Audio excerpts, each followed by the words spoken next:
Don't worry, no one is asking you to eat a chair. But think about it for a moment. These young men who had a teacher who challenged them to do something unique and memorable, and they chose to eat a chair. Admittedly, part of their drive was to astound their professor, and I imagine they did.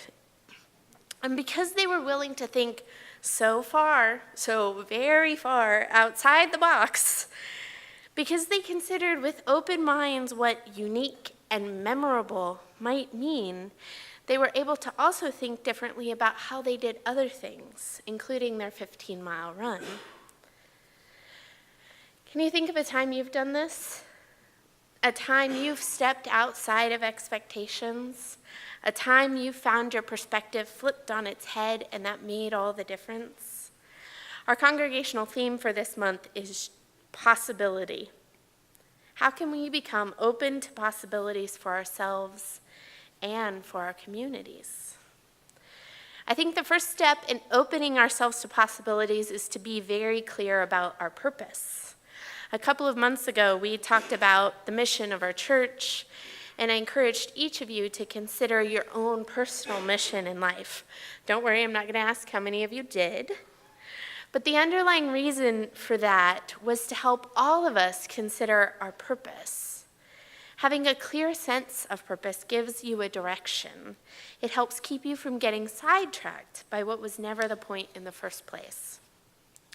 I had a friend who tells me the story of when she decided she could not work with boards anymore. I hear laughing from members of the board, I suspect. She had been serving as the director of a college-affiliated organization for a few years, and the organization's board decided they needed a logo. Makes sense. No. Monica's like, no logos. After a lot of discussion, they decided the best way to get a variety of logos to consider was to create a contest, which would encourage students to submit a variety of ideas. Okay. They spent a lot of time working out the plans for the contest, how to promote it, who would judge it, what prizes could be offered, etc. And then they ran into the roadblock. The university let the board know that they couldn't have a separate logo. When my friend took this information back to her board, they immediately started talking about what else they should have their contest about. They completely forgot that the contest was just a strategy to find the logo. Sponsoring a contest had never been the point. This is what can happen when we forget our purpose. We can get caught up in the strategies we want to use to meet a need rather than focusing on the need itself. My wife, Virginia, was a community organizer for a period of her life. And one of the skills she tried to teach communities she worked with was how to recognize this difference between needs and strategies. Now, the distinction, needs versus strategies, can be a bit tricky to understand. So I want to start by giving you an example that may or may not have happened to me. So say you live in an apartment. One of your neighbors is loud every Saturday night. And let's just say you have a job that requires you to work Sunday morning. Now, if you were this person, you might get caught up thinking you really need that person to turn down their music Saturday night. But that's not actually your need.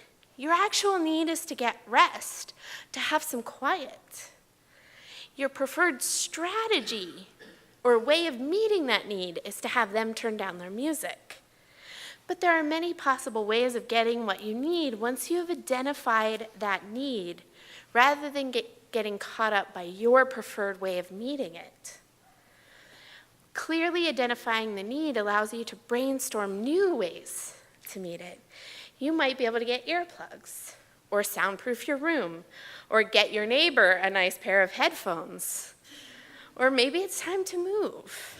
I'm not saying any of these strategies would be the best ones that would end up meeting your need, but taking a step back to clearly identify the underlying need allows you to think more creatively about how to address it. So let's take a step out into how that manifests in a slightly larger setting. In our communities, we might say, we need a community garden. But is that true? No, we need to access fresh food. We need space and time to gather with neighbors. A community garden is a possible way to meet that need, and perhaps a very good one. But there might be other ways. What if we started by connecting with people over that need and being open to the many different possibilities for meeting it? As a community organizer, Virginia would help large groups of people get together and talk about their common problems. Groups and organizations in the community would gather to discuss community issues.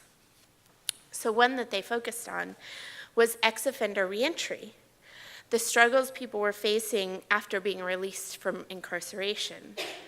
When the first group came together, each member came with their own program and their own ideas for how to solve the problem. There were people who arrived convinced the community needed to change how the courts were funded.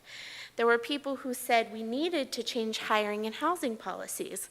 There were people who insisted the community needed mentoring programs for ex-offenders. But of course, all of those were strategies for addressing the need, not needs themselves. What Virginia helped the group do was step back from these preferred ways of solving the problems. She and the other community organizers broke the members of each group up a little and had people sitting at tables. Their instructions were not to talk about their preferred strategies, but rather to connect with stories about the actual underlying needs of this particular community, or that particular community they were in. When people got together and talked about the problems ex-offenders were facing, not just the solutions they personally thought were best, new insights emerged. For instance, they realized that many people had trouble even getting to work. Ex-offenders in particular didn't have access to cars, didn't always have access to cars, and the fastest area of job growth was in factories on the edge of town. So this group of people and organizations that all came together with different ideas about how to solve the ex-offender problem went away agreeing that they would advocate for expanding the bus system. The solution had nothing to do with ex-offenders specifically and actually helped address a problem that many groups of people were experiencing.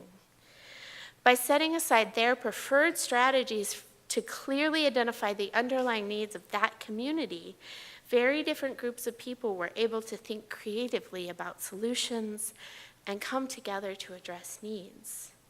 They had become clear about their shared purpose, and it opened them up to new possibilities. Moving beyond your own preferred strategy for how to solve a problem can help you see that another person might have one that is attempting to accomplish the same goal. It can allow the community to work together to find ways to solve the problems that neither of you have considered. As we work to address our own needs, as we work together in communities to meet the needs of our community, we have to be open to new possibilities. Working together on a common need can bring people of diverse ideas and beliefs into the same room. When community organizers bring people together, there will be people in the room of nearly opposite political persuasion, called together to talk about the problems of this particular community. There will be people who want to decriminalize marijuana and those who want to drug test welfare recipients. Both groups are asked to put aside their preferred strategies and instead come together to talk about the actual underlying needs of this community, the struggles, the pain, the fears that people are facing. It doesn't take long to find people who might wildly disagree about preferred ways of dealing with different situations, finding common ground over the actual problems they see. And once they have connected over the underlying needs, they can find a clear shared purpose. This purpose can guide them in identifying strategies for addressing the needs. And even better, if one of those strategies fails, the group still has their common purpose and doesn't fall into the trap of that board I mentioned earlier, of forgetting that they weren't there to run a contest. So how might this apply in our life together as a congregation? As we explore the theme of possibility together this month, are we clearly grounded in our shared purpose? Do we understand the underlying needs we are seeking to meet in our work together? Needs of those gathered here and those in the community around us? Or do we sometimes get caught up in our preferred strategies for meeting those needs, closing us off to new possibilities? One final story is from On the Verge, A Journey into the Future of the Church. The Zenith Drilling Company prided itself on being the best drill bit producing company in the world. In many ways, they had revolutionized the industry using tungsten-tipped drill bits. The problem is the competition caught up with them and began to erode Zenith's market share to the point where profitability was in question. The board of directors decided to get a new CEO who would perhaps help the company recover its previously held market leader status. The new CEO called all the leaders and managers to a 3-day crisis conference, where he asked everyone to clarify what they thought the mission of the company was. After much conversation and deliberation, they decided their mission was not only to make drill bits, but also to make the best drill bits in the world. They all agreed that this was an excellent purpose for their company. At this point, the new chief executive said, "No, your job is not to make the best drill bits in the world. Rather, it is to make the best holes in the world." You get it. They went on to innovate laser drilling and became the best hole-making company in the world. Wow. What an aha moment that must have been. These people were working at a drill bit producing company. Understandably, they had begun to think that their mission was to develop the best drill bits in the world. But the executive was able to see beyond this and help them reconnect with their underlying purpose, creating excellent holes. And this moved them into a wonderful new space where they could think creatively about new strategies for doing so.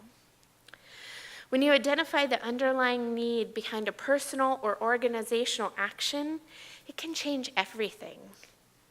It opens up possibilities you hadn't considered before.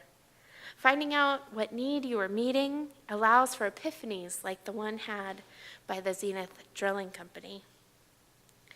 So how do we learn to do that? I would encourage you to begin by reflecting on what you already do, the daily or weekly routines and habits. What underlying needs are you attempting to meet? Are there other ways to meet those same needs? You don't have to switch your ways, but becoming aware of such possibilities can keep us open when new challenges arise. And then do find ways to engage creatively with your own life. Again, I'm not asking you to eat a chair, but think of something this week, something unique and memorable that you could do to push yourself outside your usual routine and comfort zone. I can't give you extra credit, so you don't need to do it, but I encourage you to think about it. Practicing ways to be creative, like those young men in our reading, helps us to open to other possibilities in our own lives and in the groups with which we work. My beloved spiritual companions, may this new year open us up to new possibilities and bring new epiphanies into your lives. When you have a solution, or when you hear yourself saying, "I need," or "we need," pause for a moment. Is it a need, or is it your preferred way to meet that need? If you go deeper, if you find your need underneath your immediate way to address it, the possibilities begin to open. May it be so. Amen.